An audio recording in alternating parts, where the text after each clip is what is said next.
उनके हाथ और चेरी सिंह की लात दोनों बहुत लंबी हैं भैया। भैया जी स्माइल।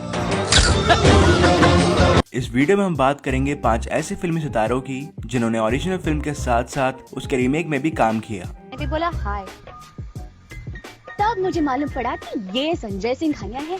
दिल्ली से बम्बई आसिन ने फिल्मी जगत से संन्यास ले लिया है ताकि वो अपना टाइम अपनी मैरिड लाइफ को संवारने में लगा सकें। पर बॉलीवुड में नाम कमाने से पहले आसिन साउथ में पहले ही फेमस हो चुकी थी और आज भी उनके साउथ में कई सारे फैंस हैं। आसिन ने 2005 में फिल्म गजनी से काफी फेम पाया। इस फिल्म की सक्सेस के बाद फिल्म का बॉलीवुड रीमेक भी बनाया गया जिसमें आसिन को आमिर खान के ऑपोजिट कास्ट किया गया और इसी फिल्म की चर्चा के कारण पूरे इंडिया को आसिन के बारे में पता चला।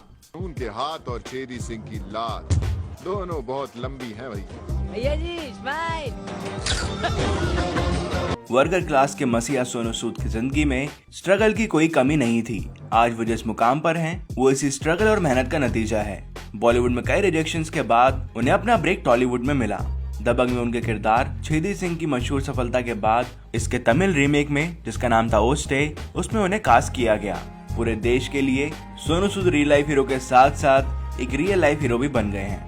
गोवा के मैप में जिस गांव का नामो निशान नहीं है, उस गांव में बुलाया मेरे को इसलिए। प्रकाश राज फिल्मी जगत के अब तक के सबसे बेहतरीन नेगेटिव किरदार निभाने वाले एक्टर हैं। उनके नेगेटिव रोल में एक्टिंग की चर्चा कॉलीवुड से लेकर बॉलीवुड तक पहुंचने में देरी नहीं लगी। प्रकाश राज ने अपनी एक्टिंग की शुरुआत कॉलीवुड में करी और कन्नड़ा फिल्म इंडस्ट्री में कुछ साल काम करने के बाद तमिल इंडस्ट्री में अपना डेब्यू डुएट फिल्म के साथ करा। 2007 में प्रभुदेवा द्वारा डायरेक्टेड फिल्म पोखरी की मशहूर सफलता के बाद प्रकाश राज को इसी फिल्म के बॉलीवुड रीमेक वांटेड में कास्ट किया गया जिसमें उन्होंने गनी भाई का रोल निभाया था। वांटेड मूवी के डायरेक्टर भी प्रभुदेवा ही थे।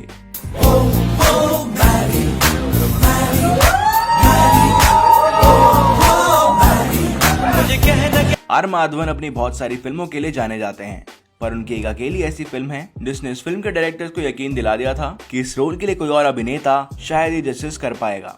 माधवन तमिल इंडस्ट्री के जाने माने एक्टर हैं और उन्होंने अपने करियर में बहुत कुछ अचीव किया है।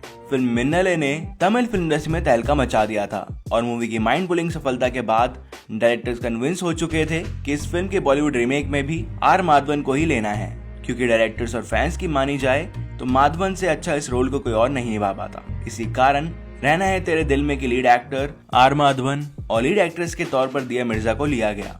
और ये जयदेव दोनों के दोनों पक्के बदमाश। बॉलीवुड जगत में शायद अमिताभ बच्चन के जैसे कोई और एक्टर कभी आए थे और शायद ही कोई और आएंगे। अमिताभ बच्चन ने पहले के कुछ साल बहुत ही स्ट्रगल में गुजारे थे। इंडस्ट्री में एंट्री होने के बाद उनकी लाइफ में कई अप्स एंड डाउन्स आए, पर इन दिक्कतों ने उन्हें कभी डिमोटिवेट नहीं किया। इसी एक्टिंग की महानता उनकी फिल्म शोले में दिखाई दी। उनका फिल्म शोले का किरदार आज भी लोगों को याद है, पर उनकी इसी फिल्म के रीमेक आग में उनके किरदार का ट्रांसफॉर्मेशन इनटू गब्बर सिंह को देखकर फैंस हैरान हो गए। कई फैंस राम गोपाल वर्मा से यही पूछ रहे थे, हे साला क्या जरूरत है इस मूवी की। हाय, तो ये थे कुछ एक्टर्स जिन्होंने ओरिजिनल फिल्म के साथ साथ उनकी रीमेक्स में भी काम किया। आपका एक्टर्स को लेकर क्या सोचना है बताएं हमें कमेंट्स में।